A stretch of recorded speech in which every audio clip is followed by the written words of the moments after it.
الرحمن الرحیم. توجہ. آج قاری صاحب نے حضرت ایوب علیہ السلام کا تذکرہ فرمایا. آپ کو معلوم ہے کہ ایوب علیہ السلام بیمار ہو گئے تھے. ایک روایت کے مطابق جب انہوں نے دعا کی انی مسنی الضر وانت ارحم الراحمین، تو 55 سال بعد ان کی دعا قبول ہو.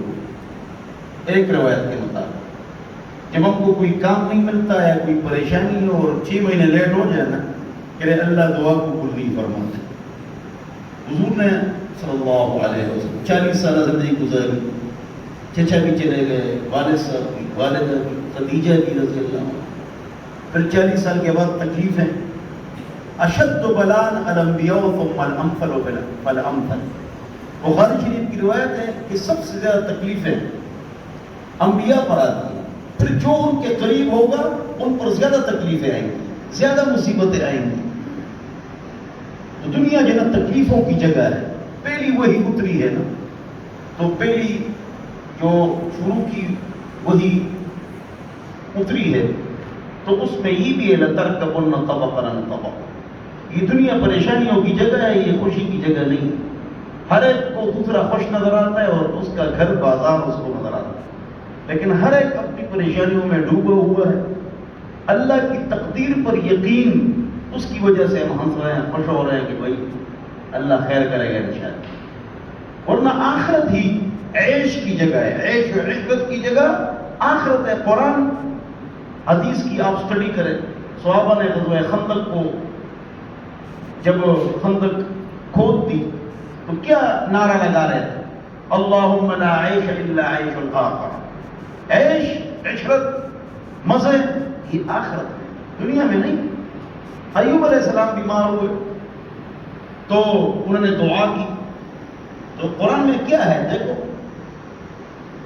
انی مسنی الضر وانت ارحم الراحمین. اس کے فوراً بعد ہے فاستجبنا له ذلک.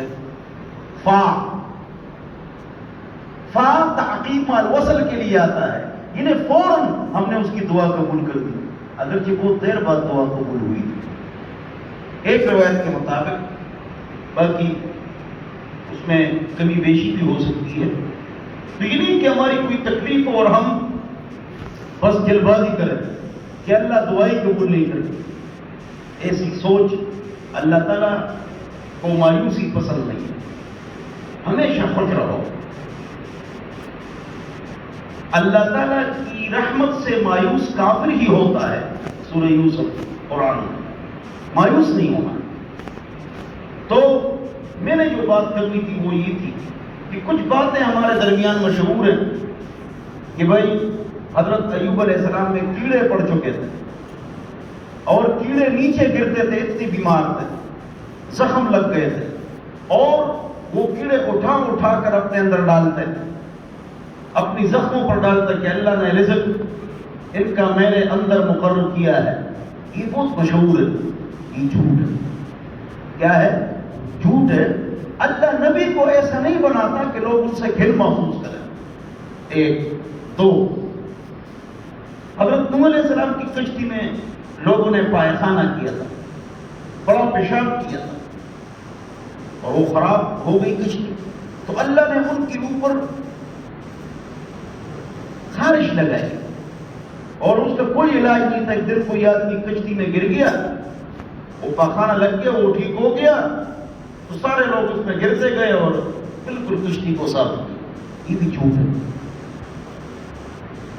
تیسری بات، بوڑھی جا رہی تھی، اماں جی کہاں جا رہی ہو؟ میں جا رہی ہوں یوسف علیہ السلام کو خریدنے. وہ تو بڑے بڑے بادشاہ بوری لگا رہے ہیں، تو آپ کیوں جا رہی ہیں؟ یوسف علیہ السلام کی خریداروں میں میرا نام تو آ جائے گا نا. یہ جھوٹ ہے. کس کو پتا تھا یہ نبی بننے والے؟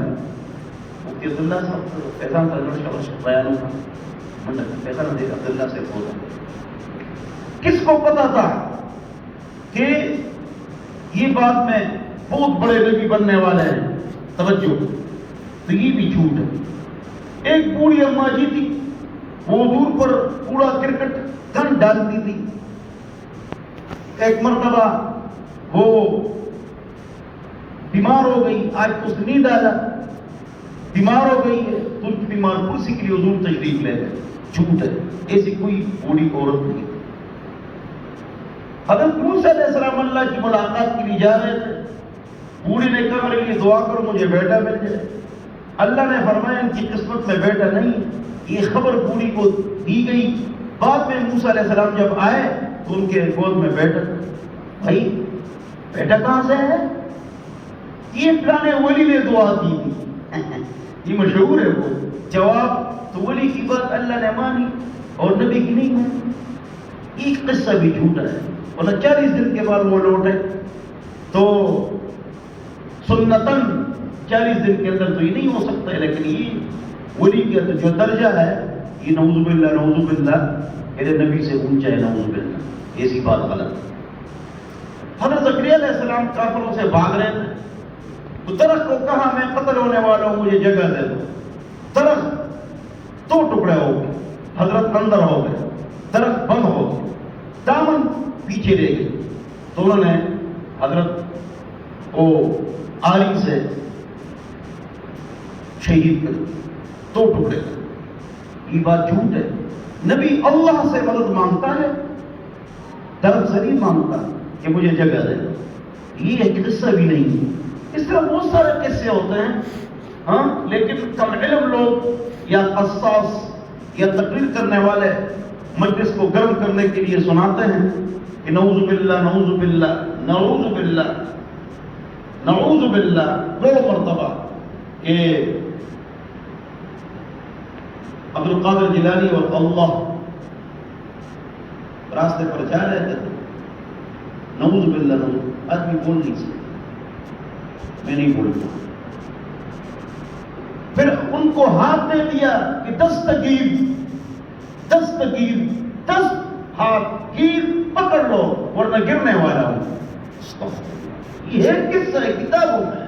اور یہ مولوی کرتے بھی نہیں. وہ قسم وہی مولوی کرتے بھی ہیں، اچھے مولوی سمجھدار مولوی علم والے وہ نہیں کرتے ہیں. یہ مولوی کرتے بھی ہیں تاکہ لوگوں کو چسکا لگے. بالکل اللہ اکبر. آج وہ قصہ بیان نہیں کر سکتے. دستگیر وہ دستگیر میرا ہاتھ پکڑ لو اے شیخ عبد القادر جیلانی تاکہ میں بچ جاؤں. بلکہ ایک وظیفہ ہے شیئا للہ یا عبد القادر جیلانی، شیئا للہ یا عبد القادر جیلانی. یہ وظیفہ ہے. 100 مرتبہ بعد 2 نمبر مولوی دیتے ہیں کہ اے عبد القادر جیلانی کچھ تو دے دو، اے عبد القادر جیلانی کچھ تو دے دو، یا عبد القادر جیلانی شیئا للہ کچھ تو دے دو. استغفر اللہ. یا مشکل کشا یا علی مدد. تو بھائی ان کے اوپر خود کتنی تکلیفیں آئی. مشکل کشا وہ ہے جس پر تکلیف نہ آئے. حسن حسین پر کتنی تکلیفیں آئی. تو مشکل کشا وہ ہوتا ہے جو کون ہو جس پر تکلیف نہ آئے. جس پر تکلیف آئے وہ مشکل کشا نہیں ہے. مشکل کشا اللہ کی ذات ہے. اللہ مجھے اور آپ حضرات کو ہر قسم کی مصیبتوں سے، غلط عقیدوں سے، غلط رسم رواج سے اور بدعت سے اور شرکیات سے محفوظ فرمائے. یہ ضروری ہے کہ عالم شرک و بدعت کے خلاف بولے اور توحید و سنت پر بولے. جو عالم بہت مشہور ہو جائے اور اس کی تقریریں بہت مشہور ہو جائے، اشارہ کر رہا ہوں سمجھ جاؤ، اور تھلے دار تقریریں کرتا ہے وہ مولوی اور پھر وہ مولوی انتقال کر جاتا ہے تو وہ مولوی شرک اور بدعت کے خلاف بولتا نہیں ہے. تو جب اس کی قبر بن جاتی ہے وہ کاروبار کا اڈا بن جاتا ہے، شرک کا اڈا بن جاتا ہے، طواف کا اڈا بن جاتا ہے. وہاں عورتیں آتی ہیں، وہاں سجدے ہوتے ہیں. عقل مند کے لیے اشارہ کر دیے اور ان کی قبر پر یہ سب کچھ ہو رہا ہے. اور فلاں صاحب کی قبر پر ان کے ابو بیٹھے ہوئے ہیں. کل مفتی عبداللہ صاحب نے بتایا وہ پرچی کاٹتے ہیں جو ان کی قبر پر آتے ہیں. کچھ کہہ سکتے ہیں، ڈرتے ہیں. اللہ تعالیٰ ہم کو ہدایت عطا فرمائے. دربار میں جو ہے وہ جو پرچی کاٹے. استغفر اللہ استغفر اللہ استغفر اللہ. اللہ ہم سب کو سمجھ عطا فرمائے. ان کے مزار شرک و بدعت کے اڈے ہیں، وہ شرک و بدعت پر بولتے نہیں، اور شرک اور بدعت میں مولوی کی شان 2 نمبر شان، مولوی کا پیٹ وہ گرم رہتا ہے، اس لیے وہ شرک و بدعت کے خلاف نہیں بولتے ہیں۔ اللہ ہم سب